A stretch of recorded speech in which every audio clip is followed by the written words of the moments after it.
হাই আজি আকৌ আহিছোঁ এটা নতুন ভিডিঅ' লৈ বহুত দিন ভিডিঅ' দিয়া হোৱা নাই তাকে ভাবিলোঁ আজি এটা দিওঁ ভিডিঅ'বোৰ ভাল পালে লাইক শ্বেয়াৰ এণ্ড সাবস্ক্ৰাইব কৰিব যিসকলে মোৰ ভিডিঅ'টো প্ৰথম চাইছে সকলোৱে সাবস্ক্ৰাইব কৰি দিব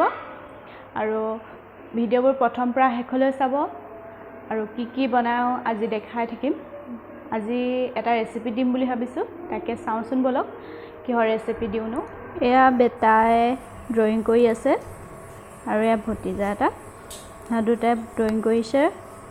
এয়া চাওকচোন তাৰ পৰা মই মাছৰ জোলখিনি এতিয়া বনাম চাই থাকিব ভিডিঅ'টো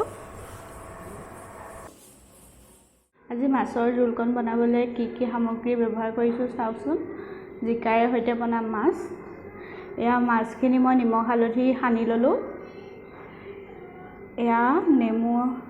ৰস উলিয়াই ললোঁ নেমু টেঙা জোল বনাম এয়া নিমখ হালধি আৰু পাঁচফোৰণ এয়া জিকাটো মিহিকৈ কুটি ললোঁ আৰু বিলাহী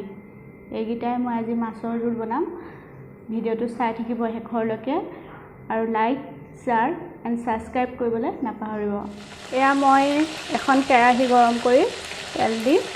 ইয়াত মাছখিনি এনেদৰে ভাজি ল'ম এয়া মাছখিনি ভাজি ল'লোঁ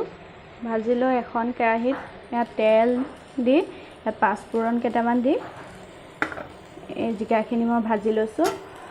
তাৰপৰা ইয়াত হালধি আৰু নিমখ এড কৰিম আপোনালোকে আন্দাজমতে দি দিব আৰু অলপ দেৰি ভাজি ল'ম জিকাখিনি এয়া জিকাখিনি মই অলপ ভাজি ল'লোঁ তাৰপৰা এতিয়া পানী এড কৰি দিম আপোনালোকে আন্দাজমতে যিমানটো জোখত হয় সিমানটো জোখত পানী এড কৰি দিব পানী এড কৰি দি মই ঢাকনা মাৰি দিম অলপ উতলিবলৈ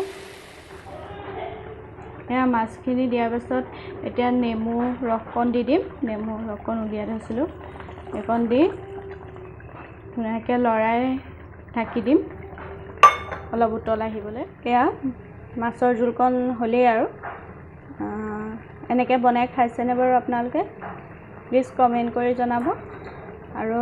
এনেকৈ বনাই খাব খুব ধুনীয়া হয় খাবলৈ এবাৰ বনাই খাব আৰু আজিৰ ভিডিঅ'টো ইমানতে সামৰিছোঁ বাই